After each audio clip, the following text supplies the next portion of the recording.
Hello, a very good morning to all of you. Welcome to my channel NG Medicals. In this video, we are going to see liver cancer. So, as we all know that कि liver is the largest gland in our body. साथ ही साथ largest होने के साथ ये बहुत सारे important function भी कंप्लीट करती है।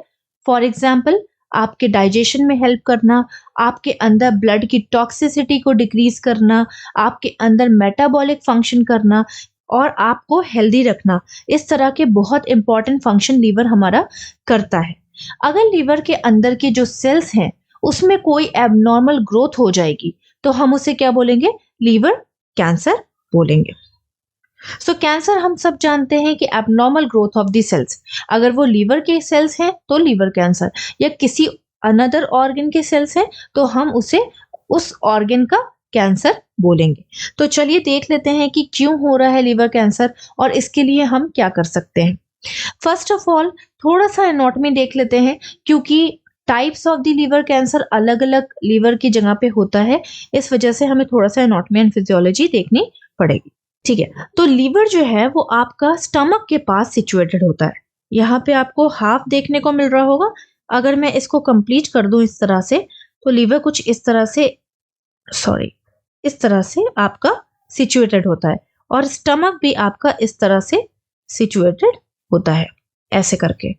ठीक है, तो लीवर जो है वो आपके स्टमक के जस्ट एडजेसेंट है, यानी कि पास में है।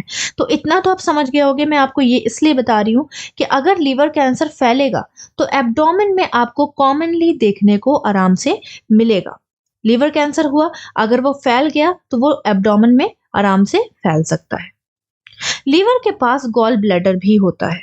तो गॉल ब्लैडर का मेन फंक्शन क्या है कि ये भी एक तरह की ग्लैंड है और लीवर के अंदर से जो बिलिरुबिन यानी कि बाइल निकलता है वो जाकर के गॉल ब्लैडर में स्टोर हो जाता है और गॉल ब्लैडर उस बाइल को डाइजेशन में यूटिलाइज कराता है। लीवर को एंटीरियरली देखा जाए तो दो पार्ट में डिवाइड है। एंटीरियरली यानी कि सामने से, एक लेफ्ट साइड में और एक राइट साइड में। लेफ्ट साइड के एरिया को हम लेफ्ट लोब बोल देते हैं, राइट साइड के एरिया को हम लोग राइट लोब बोल देते हैं। इसके साथ साथ लीवर के पास हिपैटिक वेन होती है जो कि आगे जाकर के हार्ट से अटैच हो जाती है। इसका मतलब अगर हिपैटिक वेन में कैंसर सेल्स चले गए तो वो आपके हार्ट में जा सकते हैं इजीली। पीछे से अगर देखा जाए तो आप देख सकते हो कि लीवर के पास जो गॉल ब्लैडर है वहां पर भी इंफेक्शन जा सकता है, सेल्स वहां पर भी एबनॉर्मल ग्रो कर सकते हैं।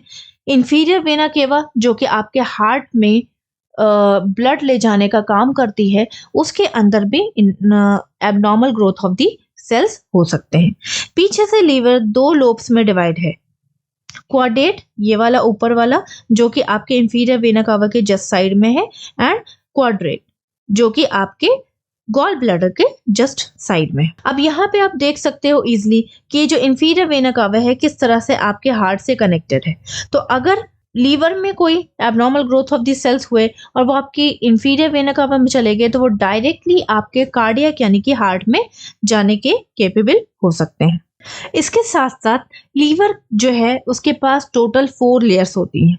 सबसे बाहर वाली लेयर है जो कि आउटर एरिया में सिचुएटेड है, जो कि लीवर को एक तरह का शेप प्रोवाइड करती है, जिसे हम आउटर सीरस लेयर बोलते हैं। इसके नेक्स्ट वाली जो लेयर है ग्लाइसेंस कैप्सूल उसे हम बोलते हैं। देन आपका सब कैप्सुलर स्पेस है, यहाँ पे है ना, यहाँ पे सब कैप्सुलर स्पेस है। एंड जब सबसे इनर वाली जो लेयर है उसको हम फाइब्रस लेयर भी बोलते हैं। ठीक है, तो ये 3 मेन लेयर से मिलके हमारा लीवर बना है। मोस्ट कॉमन लीवर कैंसर आपको सबसे इनर मोस्ट लेयर में देखने को मिलता है, जिसको हम फाइब्रियस लेयर भी बोल सकते हैं। तो चलिए अब इंट्रोडक्शन देख लेते हैं। मैंने आपको बता दिया कि लीवर के कौन कौन से एरिया में कैंसर हो सकता है। गॉल ब्लैडर में हो सकता है, इंफीरियर वेना कावा में हो सकता है तो वो हार्ट में जा सकता है। अगर लीवर के इस वाले एरिया में होगा यानी कि लेफ्ट लोब में होगा तो वो आपके स्टमक में जा सकता है। अगर आपके राइट लोब के अपर पोर्शन में होगा तो वो आपके लंग्स के अंदर जा सकता है। और आपके लेयर, सबसे मोस्ट कॉमन लेयर आपकी कौन सी है? आपकी फाइब्रस लेयर है, जो कि सबसे इनर मोस्ट लेयर है, जिसके अंदर कॉमनली कैंसर लिवर का दिख जाता है। तो इंट्रोडक्शन हमारा क्या बताता है कि मेडिकल लाइन में, मेडिकल वर्ड में लिवर को हम हिपैटिक बोलते हैं। तो चाहे एग्जाम में हिपैटिक कैंसर आए, चाहे एग्जाम में लिवर कैंसर आए, दोनों ही सेम है। इसको हम और भी नाम से जानते हैं, for example hepatocellular cancer. Hepato means होता है लीवर, सेलुलर मीन्स होता है लीवर के सेल्स, और कैंसर, या तो हम हिपैटिक कैंसर भी उसे डायरेक्टली बोल सकते हैं। ये दो तरह के हो सकते हैं, benign and malignant. Benign means होता है कि वो कैंसर जो अपनी ग्रोथ इजिली ना बढ़ाए, एक जगह पे अगर निकल आए तो वो उसी जगह पे सिचुएटेड है। मैलिग्नेंट कैंसर बहुत डेंजरस होता है और वो एक जगह से दूसरी जगह इजिली फैल सकता है। फॉर एग्जाम्पल, अगर कैंसर यहाँ पे हुआ तो ये लंग्स में इजिली जा सकता है, या यहाँ पे हुआ तो ये एब्डोमेन में इजिली जा सकता है, या आपके जो मैंने आपको इंफीरियर वेना कावा दिखाया यहाँ पे हुआ तो ये हार्ट में इजिली जा सकता है। इस तरह से मेटास्टेसिस हो सकता है, जिसे हम मैलिग्नेंट कैंसर बोलते हैं। अगर सिर्फ लीवर के कैंसर की बात करें, देखो ये तो जनरलाइज था, लाइक टाइप कैंसर के हमेशा दो टाइप के ही कैंसर होते हैं, बिनाइन जो कि फैलते नहीं है, मैलिग्नेंट जो कि इजिली फैल जाते हैं। अगर लीवर के टाइप्स की बात करें, लीवर कैंसर के, तो ये दो तरह के होते हैं, primary and secondary. Primary means होता है कि शुरुआती, यानी कि जो कैंसर स्टार्ट हुआ है वो डायरेक्टली लीवर के अंदर स्टार्ट हुआ है। सेकेंडरी मीन्स होता है सेकेंड, यानी कि लीवर के अंदर डायरेक्ट कैंसर स्टार्ट ना होकर के किसी और ऑर्गन में स्टार्ट हुआ, देन सेकेंडरी वो लीवर के अंदर आ गया। ओके, सो आई थिंक आपको समझ आ गया होगा what is the difference between the primary and the secondary one. तो प्राइमरी जो कि डायरेक्ट लीवर के सेल्स में कैंसर हुआ हो, सेकेंडरी दूसरी जगह पे कैंसर हुआ हो और वो दोबारा से लीवर में आ गया, लाइक सेकेंडरी वो लीवर में आया। ओके, डेफिनेशन देख लेते हैं। सो अनवांटेड, देखो आपकी बॉडी को एबनॉर्मल, किसी भी चीज की एबनॉर्मल ग्रोथ की जरूरत नहीं है, तो हम उसे कह सकते हैं कि ये एक अनवांटेड और abnormal growth of the cells है, जो कि किसी भी एरिया में जा सकता है लीवर के। इसके अलावा दूसरी डेफिनेशन देख लो, uncontrol growth of the liver tissue. तो जो ग्रोथ हो रही थी वो अगर एक टाइम पे रुक जाती तो हम उसे एबनॉर्मल ग्रोथ नहीं बोलते, बट यहाँ पे प्रॉब्लम क्या हो रही है कि जो ग्रोथ है वो अनकंट्रोल है, एक लीवर सेल बन रहा है, देन दूसरा बन रहा है, तीसरा बन रहा है, इस तरह से पता नहीं कितने लीवर सेल्स एबनॉर्मली ग्रो कर रहे हैं और वो एक तरह का कैंसर बना रहे हैं। थर्ड डेफिनेशन देख लेते हैं, liver cancer is defined as abnormal cellular changes lead to the uncontrolled proliferation of the hepatic cells. So कुछ भी डिजीज कंडीशन की वजह से या कुछ भी बार बार सेल्स के अंदर के जीन डिस्टर्बेंस की वजह से यहाँ पे सेलुलर की एबनॉर्मल ग्रोथ हो गई, जो कि धीरे धीरे इतनी अनकंट्रोल हो गई कि वो एक जगह से दूसरी जगह प्लोरिफरेट यानी फैलने लगी। किसके अंदर हो रही है ये सारी प्रोसेस? हिपैटिक यानी कि लीवर सेल्स के अंदर हो रही है। टाइप्स में मैंने आपको बता दिया, primary and secondary. Directly liver में मिल रहा है अगर कैंसर तो वो प्राइमरी हो गया, इनडायरेक्टली लीवर में आ रहा है, पहले कहीं और था अब लीवर में आ गया तो वो सेकेंडरी हो गया।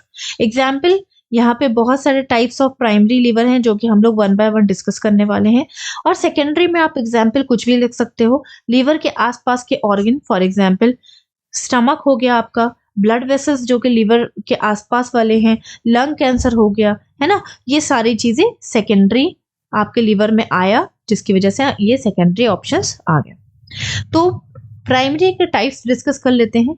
फर्स्ट है आपका हिपैटोसेलुलर कार्सिनोमा। हिपैटो मीन्स होता है आपका लीवर, लीवर के सेल्स के अंदर कार्सिनोमा यानी कि कैंसर बन गया। तो हिपैटोसेलुलर कार्सिनोमा बहुत मोस्ट कॉमन है, समझ लीजिए अगर 100% में से देखा जाए तो 90% आपका हिपैटोसेलुलर कार्सिनोमा देखने को मिलेगा। क्यों? क्योंकि ये कौन से लेयर में हो रहा है? ये इनर लेयर में हो रहा है, और रिसर्च के अकॉर्डिंग मैं आपको बता चुकी हूँ कि सबसे मोस्ट कॉमन कौन सी लेयर है जिसके अंदर सेलुलर चेंजेस हो सकते हैं या एबनॉर्मल ग्रोथ हो सकती है? आपकी इनर लेयर। इसका रीजन क्या है? इसका रीजन ये है, कोई भी माइक्रो ऑर्गेनिजम्स आपके लीवर के अंदर आया, ठीक, या कोई भी इन्फेक्शन हुआ तो आपके इनर लेयर के अंदर चला गया माइक्रो ऑर्गेनिजम्स और उसने आपके इनर लेयर को सबसे पहले इंजर्ड करना स्टार्ट किया, देन वो सेकंड लेयर में जाएगा, देन वो थर्ड लेयर में जाएगा। इस तरह से सबसे पहले इनर लेयर उसको डील कर रही है और आपको इनर लेयर में कैंसर ज्यादा से ज्यादा देखने को मिल रहा है। तो ये कैंसर डायरेक्टली नहीं होता है। सबसे पहले इस टाइप का कैंसर क्यों हो रहा है? किसी वायरल इन्फेक्शन की वजह से हो रहा है। For example viral hepatitis. Viral hepatitis आपका हेपेटाइटिस ए और हेपेटाइटिस ई दोनों ही वायरल हेपेटाइटिस हैं। सबसे पहले क्या होता है, वायरल हेपेटाइटिस की वजह से क्या हो रहा है कि आपके अंदर के जो सेल्स हैं लीवर के वो इंजर्ड हो रहे हैं। और सेल के अंदर हम सभी जानते हैं कि जेनेटिक मटेरियल और जीन भी होते हैं। देन आपके वो जो सेल्स डैमेज हो रहे हैं उसके अंदर के जो जीन है ऑब्वियसली वो भी डैमेज हो जाएंगे। और आपके अंदर कैंसर को रोकने वाला एक जीन होता है जिसका नेम है TP53। TP53 नाम का जो जीन होता है वो सेल्स के अंदर होता है, आपके लीवर सेल्स के अंदर, और वो आपके लीवर कैंसर को रोकने का काम करता है। अब मान लो वायरल हेपेटाइटिस यानी कि आपके लीवर के अंदर कोई इन्फ्लेमेशन, इन्फेक्शन, रिकरेंट इन्फेक्शन या वायरस की किसी अटैक की वजह से आपका ये जीन डिस्टर्ब हो गया, तब क्या होगा? तब ये gene abnormal growth of the cells को नहीं रोक पाएगा। तो अब आप सोच रहे होंगे कि भाई ठीक है, नहीं रोक पाएगा तो abnormal growth of the cells क्यों हो रही है? देखो, abnormal growth of the cells obviously हो सकती है जब इतना एरिया आपके वायरस हेपेटाइटिस की वजह से इंजर्ड हो गया और यहाँ के जीन जो थे वो डिस्टर्ब हो गए। तो अब प्रॉब्लम क्या हुई कि इस एरिया में क्या होगा? रिकवरी होगी। रिकवरी के टाइम पे न्यू सेल्स बनेंगे और जो पुराने सेल्स थे उनके जीन ने क्या किया, अगर नए सेल्स बनना स्टार्ट हुए और वो एबनॉर्मली ग्रो किए, उन्होंने अपने नंबर्स बढ़ाए, तो आपके जीन ने उनको रोका ही नहीं। और जब जीन ने नहीं रोका तो उस एरिया में क्या हुआ? Abnormal growth of the cells हो गया। ये किस टाइप का होता है? मैलिग्नेंट टाइप है, यानी कि अगर ये कहीं पे स्टार्ट हुआ है तो ये अगले ऑर्गन में या अगली जगह पे जाएगा ही जाएगा, जिसकी वजह से इसका कॉम्प्लिकेशन क्या है? डेथ। क्यों? क्योंकि अगर ये आपके उसमें चला गया, इंफीरियर वेना कावा में चला गया, तो ये हार्ट में चला जाएगा और हार्ट जो है वो हर जगह सिस्टमेटिक सर्कुलेशन करता है। सिस्टमेटिक सर्कुलेशन की वजह से आपके सारे ऑर्गन में कैंसर फैलने के चांसेस बढ़ जाते हैं। तो होल बॉडी कैंसर अगर हो गया, यानी कि ब्लड कैंसर अगर आपको हो गया, तो डेथ होने के 90% चांसेस हो जाते हैं। So it is also called liver cell carcinoma. I think आपको हिपैटोसेलुलर कार्सिनोमा क्लियर हो गया होगा। आगे नेक्स्ट टाइप देख लेते हैं। नेक्स्ट है आपका फाइब्रोमेटामिलर हिपैटोसेलुलर कार्सिनोमा। मैंने शॉर्ट फॉर्म में लिख दिया, आप उसको फुल फॉर्म कर देना। फाइब्रोमेटामिलर हिपैटोसेलुलर कार्सिनोमा ये बहुत ही ज्यादा रेयर टाइप का होता है एंड जस्ट अपोजिट होता है हिपैटोसेलुलर कार्सिनोमा का। ये किसी डिजीज की वजह से नहीं फैलता, बट अगर ये कैंसर हो जाए तो इसका प्रोग्नोसिस यानी कि इसका जो रिजल्ट होता है वो काफी हद तक हिपैटोसेलुलर कार्सिनोमा से बेटर है। क्योंकि मैंने आपको पिछले इस वाले कार्सिनोमा में बताया कि इसमें डेथ होने के 90% चांसेस होते हैं, बट इसके अंदर ऐसा कुछ नहीं है। अगर ये कैंसर, पहली चीज तो बहुत रेयर है, एडल्ट में देखने को मिलता है, किसी इन्फेक्शन की वजह से ये कैंसर नहीं हो रहा है, इसी वजह से ये ज्यादा सीरियस कैंसर नहीं है और ये कैंसर ठीक होने के चांसेस भी रखता है। मेटास्टैटिक तो करेगा, मतलब एक जगह से दूसरी जगह फैलेगा, लेकिन इसकी प्रोग्नोसिस यानी कि इसका जो डेंजरस जो प्रोसेस है वो हेपेटोसेलुलर कार्सिनोमा से कम डेंजरस है, अनकॉमन कैंसर है। नेक्स्ट आ जाते हैं चुलैंगियो कार्सिनोमा। चुलैंगियो कार्सिनोमा को आप बाइल डक्ट कार्सिनोमा भी बोल सकते हो। तो बाइल डक्ट कार्सिनोमा ये देख लो, ये आपके बाइल डक्ट है, इसके अंदर अगर कैंसर फैल जाएगा तो प्रॉब्लम यहाँ पे क्या आएगी? प्रॉब्लम ये आएगी कि जो आपका बाइल जाना चाहिए था डाइजेस्टिव सिस्टम में डाइजेशन के लिए, वो नहीं जा पाएगा। इसका मतलब यही होगा कि बाइल बढ़ता चला जाएगा और आपको जॉइंटिस हो जाएगा। ये सिर्फ 5 से 10% देखने को मिलता है और ये एडिनल सेल्स जो आपके होते हैं, ठीक है, जो कि आसपास के सेल्स है, इसमें फैलने का चांस रखता है। नेक्स्ट है आपका हिपैटिक एंजियोसार्कोमा। हेपेटिक एंजियोसार्कोमा क्या है? ये एक प्राइमरी टाइप का कैंसर है, सबसे रेयर कैंसर है, बहुत कम देखने को मिलता है। एंजियो मीन्स होता है ब्लड वेसल्स। अगर ब्लड वेसल्स में कैंसर फैल गया, सॉरी, अगर ब्लड वेसल्स के अंदर कैंसर बन गया, abnormal growth of the cells हो गई, तो हम लोग क्या बोलेंगे? हेपेटिक के अगर ब्लड वेसल्स में हुआ तो हेपेटिक एंजियोसार्कोमा हम उसे बोलेंगे।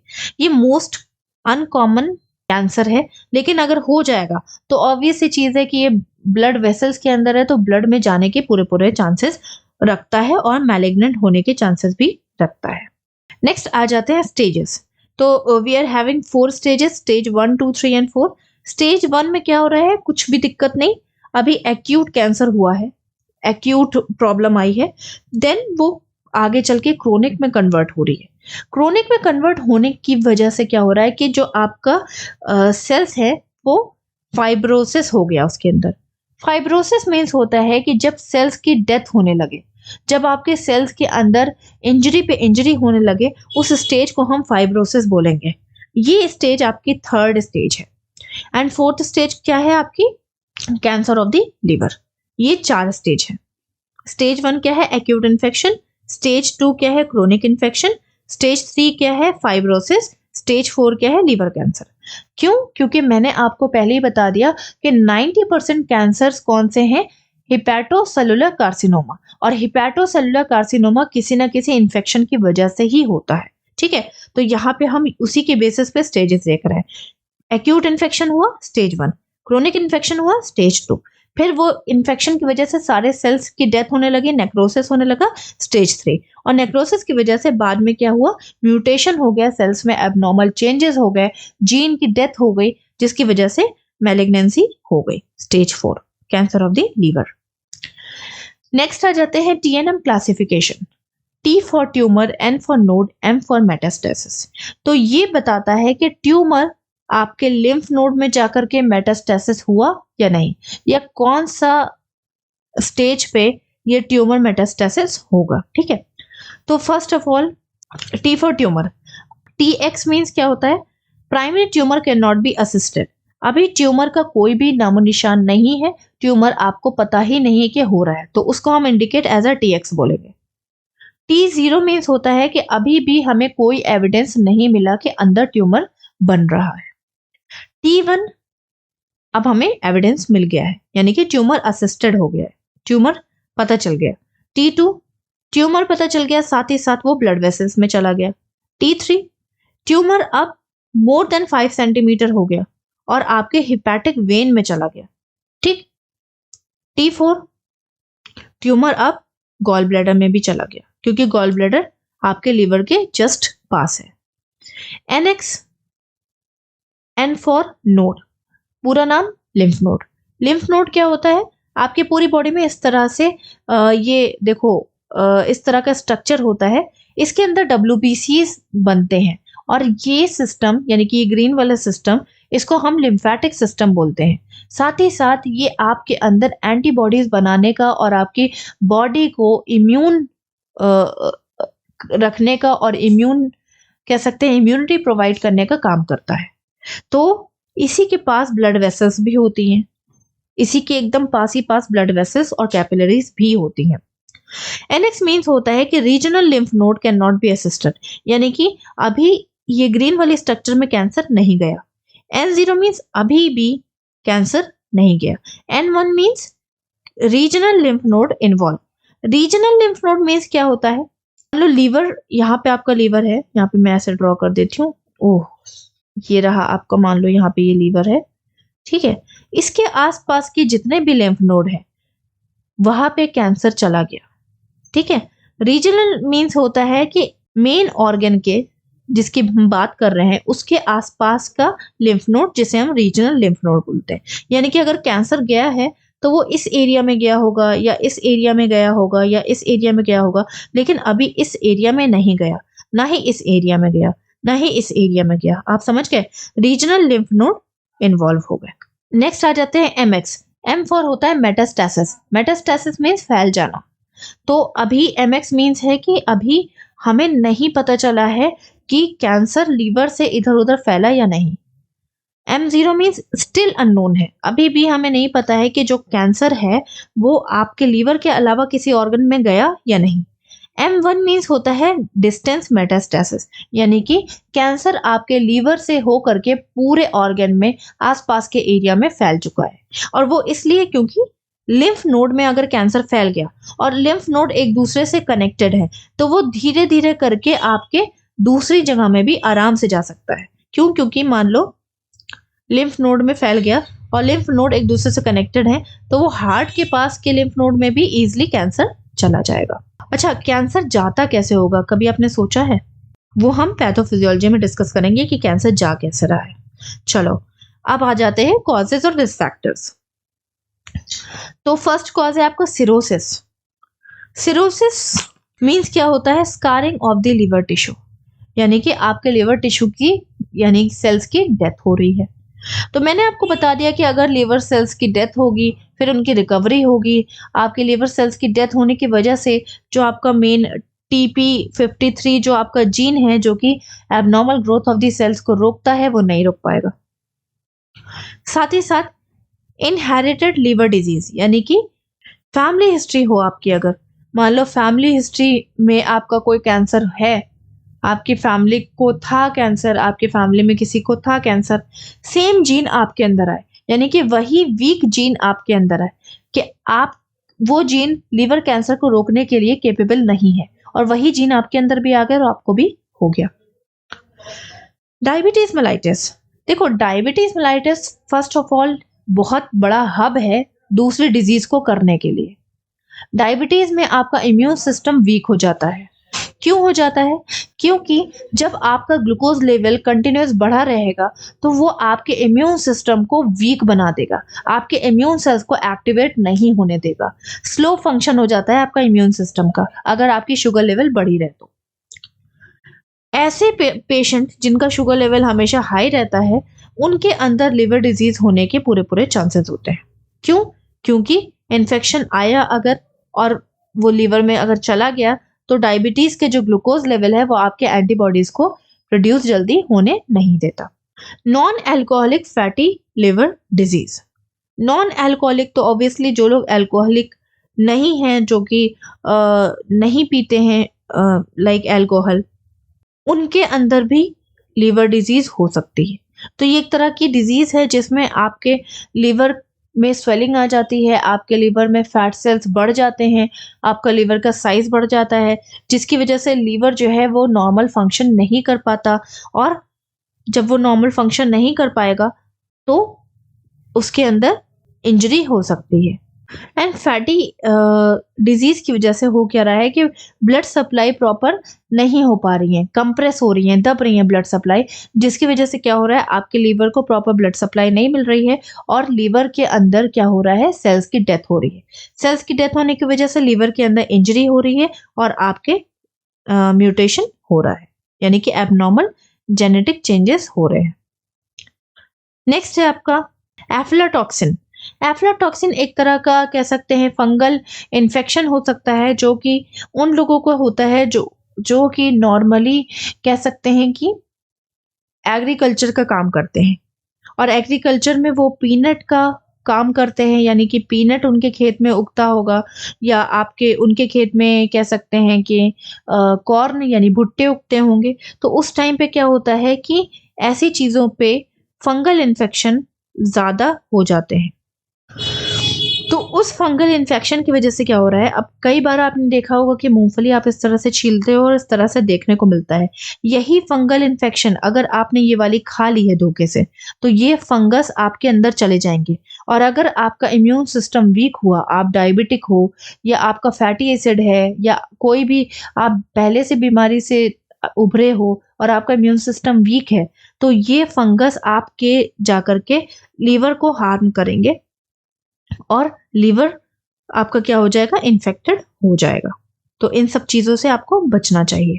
अगर इस तरह से आप देख रहे हो, अच्छे से देख करके खाओ तो इसको डिस्कार्ड यानी फेंक दो। नेक्स्ट है आपका अल्कोहल, स्मोकिंग एंड टोबैको। इन तीनों के अंदर कैंसरोजेंस होते हैं। कैंसरोजेंस क्या होते हैं? कैंसर करने वाले सब्सटेंस। या आपके सेल्स के अंदर एबनॉर्मल चेंजेस करने वाले सब्सटेंस जिसकी वजह से आपको कैंसर हो रहा है। नेक्स्ट है म्यूटेशन। म्यूटेशन मीन्स होता है abnormal changes into the gene of the cells. तो ये क्यों होगा? क्योंकि बार बार इन्फेक्शन, रिकरेंट इन्फेक्शन आपके अंदर आ रहा है। हेपेटाइटिस। आइटिस मीन्स होता है इन्फ्लेमेशन, ठीक है। हेपेटिक यानी कि हेपेटाइट क्या है? आपका लीवर इन्फेक्शन, रिकरेंट बार बार लीवर इन्फेक्शन की वजह से क्या हो रहा है? आपके अंदर एबनॉर्मल म्यूटेशंस हो रहे हैं। ओबेसिटी, जो लोग बहुत ही ज्यादा फैटी होते हैं, ओबेज होते हैं, उनके जो फैट सेल्स होते हैं वो नॉर्मली क्या करते हैं? इम्यून सिस्टम को वीक कर देते हैं। और अगर आपके अंदर कोई इन्फेक्शन आया तो आपकी बॉडी आपके ब्रेन को बताएगी कि भाई इन्फेक्शन आया है, तब आपका ब्रेन एंटीबॉडीज रिलीज करने के लिए कहेगा। फैट सेल्स क्या करते हैं कि ये जो बॉडी से ब्रेन तक का इंफॉर्मेशन गई है उसको स्लो डाउन कर देते हैं। तो जब आपके ब्रेन तक स्लो इंफॉर्मेशन जाएगी तो आपका ब्रेन स्लो जो है एंटीबॉडीज को रिलीज कराएगा, और स्लो एंटीबॉडीज रिलीज होंगी तब तक आपका इन्फेक्शन बढ़ चुका होगा। इस तरह से ओबेसिटी क्या कर रही है? आपको हार्म कर रही है। देन क्रोनिक रिकरेंट इन्फेक्शन तो मैं आपको बता ही चुकी हूँ। आई थिंक आपको कॉजेज और रिस्क फैक्टर क्लियर हुआ होगा। नेक्स्ट देख लेते हैं पैथोफिजियोलॉजी। तो इटियोलॉजी, जितने भी हम लोगों ने अभी कॉजेज पढ़े हैं उनकी वजह से क्या हो रहा है? आपके सेल्स के अंदर एबनॉर्मल चेंजेस हो रहे हैं। एबनॉर्मल चेंजेस की वजह से आपका जो जीन था वो क्या हो रहा है? TP53 जो जीन है आपका, उसके अंदर क्या हो रहा है? अफेक्ट हो रहा है। जब जीन अफेक्ट होगा तो वो abnormal growth of the cells को नहीं रोक पाएगा। Abnormal growth of the cells को जब वो नहीं रोक पाएगा तो आपकी abnormal growth of the cells इतनी फास्ट बढ़ने लगेंगे कि नॉर्मल सेल्स को कंप्रेस यानी दबाने लगेंगे। अब आप सोचो, जो नॉर्मल सेल्स के पास इस तरह से ब्लड सप्लाई थी, तो वो भी abnormal growth of the cells carry करने लगे। ये आपकी ब्लड सप्लाई है और ये abnormal growth of the cells लेने लगे, ठीक है। तो इसकी वजह से क्या हुआ कि ब्लड सप्लाई के अंदर ब्लड होगा, ब्लड के अंदर होता है ऑक्सीजन। जब आपके नॉर्मल सेल्स की ऑक्सीजन सप्लाई आपके एबनॉर्मल सेल्स लेने लगेंगे, जो कि ये बहुत बड़े बड़े देखने में आपको दिख रहे होंगे, ये जब लेने लगेंगे, स्ट्रांग होते हैं, तो आपके नॉर्मल सेल्स की डेथ होने लगेगी और वो भी डेथ होने के बाद हटने लगेंगे और उनकी जगह पर भी abnormal growth of the cells होने लगेगी। इस तरह से कैंसर फैलने लगेगा। मेटास्टेसिस कैसे हो जाता है? कैंसर अगले ऑर्गन में कैसे चला जाता है? मान लो ये कैंसर की ग्रोथ बढ़ती चली जा रही है। अब क्या हुआ कि जो सबसे नीचे वाली लेयर है वो ऊपर वाली लेयर को सपोर्ट नहीं कर रही है, तो ये वाली लेयर क्या होगी? ब्रेक डाउन हो जाएगी, टूट जाएंगे इसके सेल्स। टूट के कहाँ जाएंगे? ब्लड सप्लाई में चले जाएंगे। ब्लड सप्लाई से जहां उनका मन करेगा, जहां वो कैपेबल होंगे, वहां वो स्प्रेड हो जाएंगे और मेटास्टेसिस ऑफ द कैंसर हो जाएगा। सो ये थी हमारी पैथोफिजियोलॉजी कि जब ब्लड सप्लाई उनकी abnormal growth of the cells ने ले ली तो नॉर्मल सेल्स की डेथ हो गई। नॉर्मल सेल्स की जगह फिर से एबनॉर्मल ग्रोथ ही बन गए और आपको साइन एंड सिम्टम्स आने लगे। सो आई थिंक आपको ये क्लियर होगा। This is all about the liver cancer till pathophysiology. Next video में हम लोग डिस्कस करेंगे sign and symptoms, diagnostic evaluation, chemotherapy, radiotherapy, immunotherapy, nutritional therapy, surgical management, nursing management, prevention and complications. I think आपको clear हुआ होगा। If you are having any doubt please ask me in a comment box. Till then bye bye, take care, have a nice day. अगर मेरे video आपको समझ आते हैं या मेरे नोट्स अच्छे लगते हैं, कुछ भी अगर आपको अच्छा लगता है और आपको लगता है कि मेरे वीडियोस से पढ़ के आप अच्छे से पास हो जाओगे, तो प्लीज मेरे वीडियो को लाइक कीजिए, चैनल को सब्सक्राइब कीजिए, सबको शेयर कीजिए, जिससे आपके फ्रेंड्स भी आपके साथ ही पढ़ के पास आउट हो जाए। तो मुझे बहुत खुशी होगी अगर आप मेरे वीडियोस को लाइक करेंगे तो। Thank you so much, have a nice day.